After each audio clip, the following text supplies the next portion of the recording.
রয়েছেন বিজেপির একজন আমাদের রানিং দলের কর্মীরা আছেন, উনি এসেছেন শুধু কলকাতা থেকে। আমি ওনাকে অনুরোধ করলাম আজকে যেভাবে যে পরিস্থিতি চলছে আপনারা আমাদের পাশে দাঁড়াবেন। কেন পশ্চিমবাংলায় একটা সম্প্রদায়কে যেভাবে টার্গেট করা হচ্ছে, একটা সম্প্রদায়কে যেভাবে তাচ্ছিল্য করা হচ্ছে, আমরা চাই এনাদের মতো মানুষ আমাদের পাশে থাকুক, সম্প্রীতির বার্তা দিক, যাতে আগামীতে আরো যেন ভালোভাবে রাস্তাটা করি। আবার তার সাথে আছেন আমাদের ডাক্তার অভিজিৎ সাহেব আছেন, উনিও একটা ভালো জায়গায় আছেন। আরো এখানে অতিথিবৃন্দ আছেন, শ্রোতা আছেন, বিজা আছেন, সকলে আজকে এই স্বাধীনতা দিবসের শুভেচ্ছা, ভালোবাসা, আন্তরিক ভালোবাসা জানাচ্ছি। একটা জিনিস আমাদের মনে রাখতে হবে, এইটা আমাদের ভেতরে রাখতে হবে। কেন এখানে আজকে এই মুহূর্তে সমস্ত সম্প্রদায়ের মানুষ আমরা একসাথে হয়েছি? কেন হয়েছি? আমরা সকলে মিলে এই দেশকে স্বাধীন করেছিলাম। আমাদের পূর্বপুরুষরা, তা হিন্দু হোক, মুসলিম হোক, খ্রিস্টান হোক, জৈন হোক, পার্সি হোক, যেই হোক, এই ভারতবর্ষে যারা ছিলেন সকলে কাঁধে কাঁধ মিলিয়ে এই দেশকে স্বাধীন করেছিলেন।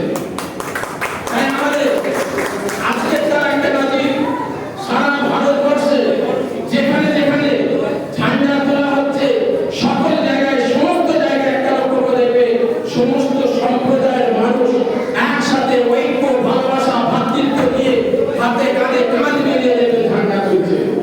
তাই আমাদের মনে রাখতে হবে, এই দেশ আমার, এই দেশ আপনার, এই দেশ আমাদের সকলের, আমাদের সবাইয়ের দেশ। সবসময় মাথা রাখতে হবে, এই দেশ যেমন নেতাজি সুভাষচন্দ্র বসু যেইভাবে উনি লড়াই করেছিলেন বীর পুরুষের মতো, সেরকম ভাবে বীর পুরুষের মতো লড়াই করেছিলেন মৌলানা, তিনিও প্রচার করেছিলেন। এবং তার সাথে সাথে বীর পুরুষের মতো লড়াই করেছিলেন মৌলানা আবুল কালাম আজাদ সাহেব। তার সাথে সাথে বীর পুরুষের মতো লড়াই করেছিলেন তিনিও বাঙালি ছিলেন। বাঙালিরাও তাদের বড় অবদান এই দেশ, এই রাজ্য থেকে একটা বড় অবদান আছে। আমি কালকে সোশ্যাল মিডিয়ায় দেখছিলাম স্বয়ং মুখ্যমন্ত্রী, আমাদের যিনি মুখ্যমন্ত্রী, তার একটা বার্তা শুনলাম, আমাকে খুব ভালো লাগলো। এই ধরনের বার্তা আমরা চাই, আমরা মুসলিমরা চাই। মাননীয় মুখ্যমন্ত্রী তিনি আমাদের অভিভাবক, তার বার্তা যেন সমস্ত সম্প্রদায়ের মানুষ তাদের যেন একটা সুন্দর হয়। তিনি হিন্দু যেমন অভিভাবক, মুসলিমেরও তিনি অভিভাবক, অন্য সম্প্রদায়েরও তিনি অভিভাবক। তার মুখের ভাষা, তার মুখের কথা সম্প্রীতিমূলক হবে, যেমন নেতাজি সুভাষচন্দ্র ছিলেন, যেমন গান্ধী ছিলেন, যেমন বীর আম্বেদকর ছিলেন, যেমন আপনার মৌলানা আবুল কালাম আজাদ সাহেব ছিলেন, যেমন আপনার টিপু সাহেব ছিলেন, সেরকম আমাদের মুখ্যমন্ত্রীর মুখের ভাষাটা এরকম হবে। আমার খুব ভালো লেগেছে, তিনি বললেন এই দেশ সকলে মিলে আজাদ করেছিলেন, আমাদের সকলকে এক জায়গায় হতে হবে, ঐক্য হতে হবে, একসঙ্গে থাকতে হবে। ভালো লেগেছে। তাই আমি সকলের কাছে অনুরোধ করব, কিছু মানুষ হয়ে গেছে, তারা না হিন্দু, তারা না মুসলিম, তারা না অন্য কোনো জাতি, তারা হচ্ছে শুধু চাই সম্প্রদায়কে নষ্ট করে, ঐক্যকে নষ্ট করে, ভারতের শান্তি করে, ভ্রাতৃত্বকে নষ্ট করে। এইটাকে তাদের একটা টার্গেটই সবসময় আছে, আমাদের মিল মহাব্বতকে কিভাবে ভারতটাকে নষ্ট করে। এরা এক ধরনের বিদেশি এজেন্ট, সবসময় মনে রাখবেন। এরা ভারতীয় হতে পারে না, এরা কোনোদিন ভারতবাসী হতে পারে না, এরা কোনোদিন পশ্চিমবাংলার অভিভাবক হতে পারে না।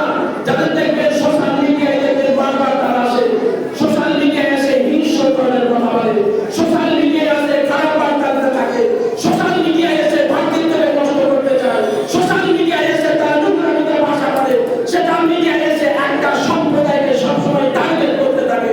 আমাদের লক্ষ্য রাখতে হবে, এরা হলো বিদেশি এজেন্ট, এরা হলো বিদেশি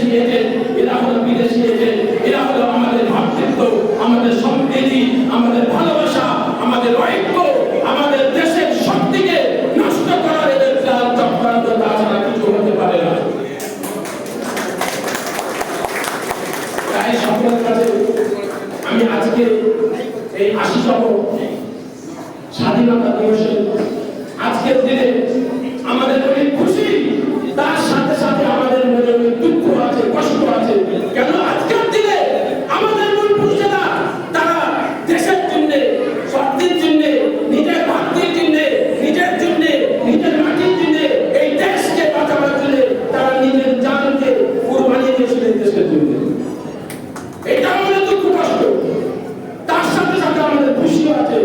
আজকে আমরা আজাদ পেয়েছিলাম ওই নির্দিষ্ট ওই ইংরেজরা যারা আমাদের মা বোনের জানকে খেলা করেছিল, যারা আমাদের ভাইদের উপর অত্যাচার করেছিল, হিন্দু ভাইদের উপর অত্যাচার করেছিল, মুসলিমদের উপর অত্যাচার করেছিল, অন্য সম্প্রদায়ের মানুষের উপর অত্যাচার করেছিল, ভারতবাসীর উপর অত্যাচার করেছিল, তাদের উপর আমরা আজকের দিনে এই ৮০তম আজকের এই দেশ স্বাধীনের দিনে আমি তাদের উপরে ধিক্কার ধিক্কার ধিক্কার জানাচ্ছি।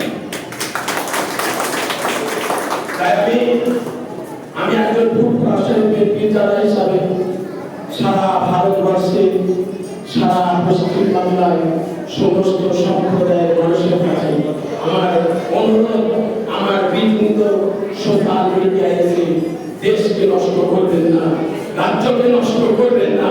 আমাদের ভারতীয়, আমাদের ভালোবাসা, ঐক্য ভালোবাসা, যেমন একদিকে আজান হয় আর একদিকে ঘন্টা বাজে, একদিকে আমার